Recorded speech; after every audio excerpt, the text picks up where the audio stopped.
Kumpirmado. Miss Universe Philippines, Michelle D. totoong dinaya. Sigaw ng mga netizens ilabas ang totoong resulta ng top 5 finalist sa nakaraang Miss Universe competition. Dapat daw paimbestigahan na ang naturang page at trending ngayon sa social media ang post na isang nagngangalang Catriopia Mateo. Inisa-isa niya ang ginawang pandaraya kay Michelle sa nakaraang Miss Universe. Sangkot daw dito ang ilang hurado pati na ang owner nitong day na si Anja Krajutatit. Ayon sa post, it's confirmed. Michelle Marquez D was robbed. They didn't give what's rightfully hers. Pinagkaisahan para hindi maka-advance sa top 5 at hindi makahawak ng mic dahil alam nilang arangkada, masisira ang plano nila. Top Fan Vote winner, Gold sa Voice for Change, Spirit of Carnival awardee, plakado ang performance tapos wala sa top 5. Kalokohan. Let's demand na ilabas ang closed-door interview para magkaalaman na MMD also did well sa interview na yan. The bankrupt owner is just after the profits, controversy and dirty business. Sounds familiar, right? Yes, parehas nga sila ng dugo. Tapos gagamitin ngayon si Michelle for more clout.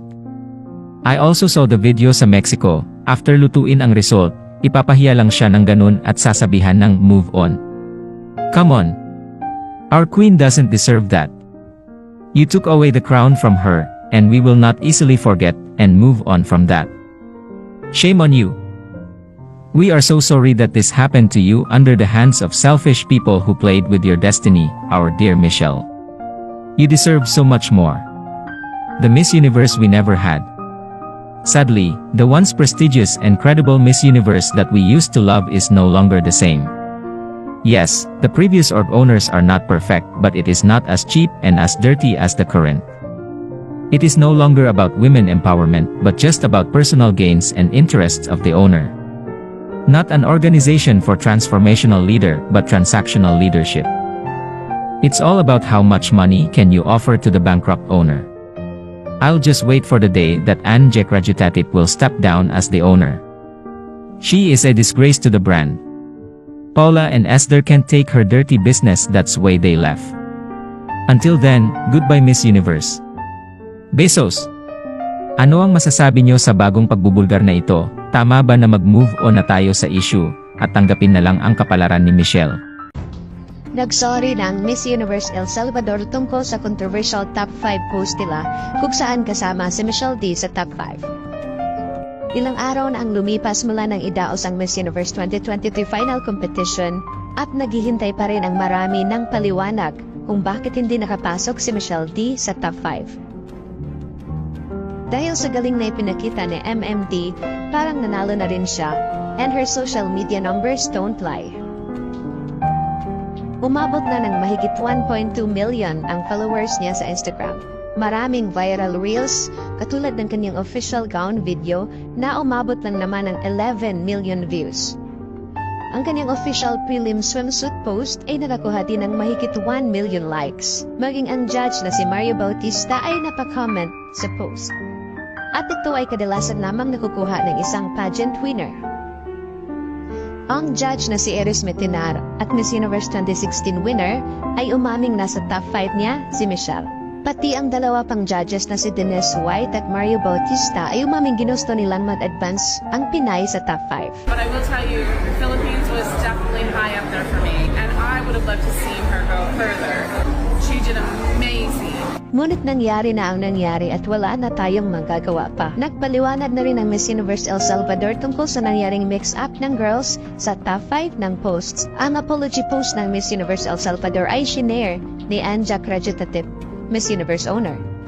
In the rush to get our posts up during Saturday's live broadcast, we accidentally mixed up the names of 2 finalists. This was a simple error of moving too fast. We heard the same results live at the same time that you all did. No special access over here. We're sorry to both finalists. Pero ang tanong, bakit ngayon lamang nila ito kinlaro? Hinintay pa talaga nilang lumipas ang mahigit 3 araw bago maglabas ng statement? Narito naman ang official na pahayag ni Michelle D tungkol dito. There should be no room for error, but the reality is that we live in an imperfect world. My request is not just to be respectful to the delegates, but to the supporters that are so passionate about this platform as well. But again, everything happens for a reason and it's just a matter of seeing it as a lesson or a blessing. So always act with love, kindness, and respect. All love. Samantala sa gitna ng Jakey and bankruptcy issue, nagpahayag ang Iranian-American billionaire na si Patrick David na willing siyang bilhin ang Miss Universe grant. And it's in bankruptcy right now. I'm willing to buy Miss Universe. We're gonna highlight the most feminine, beautiful woman, genetically a woman, period. That is the only way you qualify for this. Ano ang masasabi? Pati sa China ay umabot na ang impact ng napakagandang evening gown na gawa ni Mark Baumgartner at isinuot ni Miss Philippines Michelle Marquez D sa finals ng Miss Universe 2023. Nilagay pa nga ito sa headline ng isa sa pinakamalaking newspaper company ng bansa. Sobrang pinag-usapan doon ang nasabing evening gown, kahit alam naman nating hindi ganun karami ang Miss Universe fans sa China. Nakasaad dito ang inspirasyon ng gown na si Apo Wang-od. Maging ang mga Chinese ay hindi makapaniwalang niligwak si Michelle sa top 5 sa ganito ka-eleganteng gown. Nakita at naipaghambing raw kasi nila ang lahat ng gown ng mga kandidata sa top 10. At walang duda na si Michelle ang pinakanagningning. Samantala, maging ang ibang mga lahi ay hindi matanggap at hindi satisfy sa rason ng Miss Universe El Salvador na aksidente lang ang kanilang kontrobersyal na post sa top 5. Comment ng Tanzanian na si Daniel Beckford, "You all messed up with the wrong nation. Filipinos will eat you alive." Ayon naman sa Los Angeles fashion designer na si VJ Floresca, "This is not a mistake. This is called magic. I hope this never happens again." May nagsabi ring buti pa raw si Steve Harvey nung nagkamali ay nagsorry agad at inayos ang kanyang pagkakamaling nagawa. Ngunit kaduda-duda ang aksyon ng Miss Universe El Salvador dahil tumagal pa ng 5 araw bago sila naglabas ng statement. Sagot naman ni Michelle D, dapat daw ay humingi rin sila ng tawad hindi lang sa mga kandidatang naapektuhan, kundi maging sa mga Filipino fans na binuhos ang pera sa votes at nagbigay ng 100% suporta para sa kanyang laban. Kung ikaw ang tatanungin, naniniwala ka bang aksidente lang ang nangyari? O mayroon talagang lutuang naganap sa top 5 ng Miss Universe? Sinimulan na ang pag-iimbestiga kay Miss Universe owner Ann Jacra kung saan pinilit nito na makapasok ang kanyang pambato na si Miss Thailand. Alam ng lahat na may nangyaring hindi maganda sa skorang na naganap nitong Miss Universe 2023. Pinangalanan na ang possible na mga sangkot sa naganap na sabuatan sa Miss Universe ngayon. Ang 6 na kinausap di umano ni Ann ay ang American fashion model na si Halima Aden, ang singer sa Mexico na si Mario Bautista, TV host sa Puerto Rico na si Giselle Blondet, Janelle Commissiong Miss Universe 1997, at si Sweta Patel na merchandise marketing. Ang 4 di umano na nag-vote kay Michelle D base na rin sa kanyang naging performance sa Miss Universe ay ang 2016 Miss Universe na si Iris Mitinir, Connie Mariano na isang professional Filipino physician na nakabase sa Amerika, ang sikat na TV host personality na si Carson Kressley, at si Miss Denise White na isang businesswoman na nakabase din sa Amerika. Base na rin sa mga interview ng tatlo na si Carson Kressley, Denise White at 2016 Miss Universe Iris Mitinir.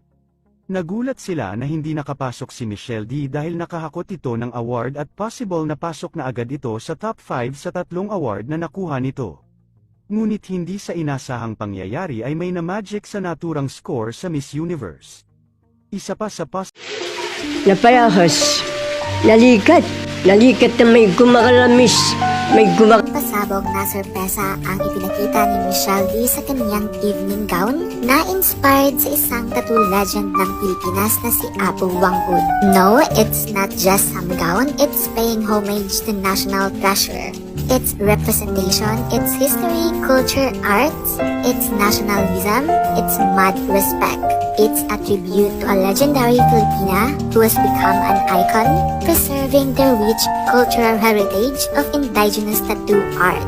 She has achieved global recognition and symbolizes timeless beauty, coinciding with Miss Universe. Bigong nakapasok si Michelle D sa top 5 ng Miss Universe Ngunit napamangha ni Michelle D ang buong Pilipinas sa kanyang pinakitang katapangan at galing sa pagrampa.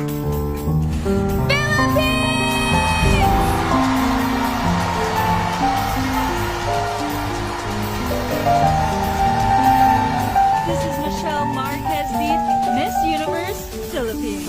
Hindi makapaniwala ang mga netizens dahil hindi nakapasok si Michelle D sa top 5. Madaming nagtatanong kung anong kulang sa kanya, bakit hindi ito nabigyan ng spot sa top 5. The black gown is inspired by Wangwood is such a show. Michelle D raised the Filipinas flag high with her Apu Wangwood inspired evening gown at the 2023 Miss Universe pageant's coronation night in El Salvador. Finish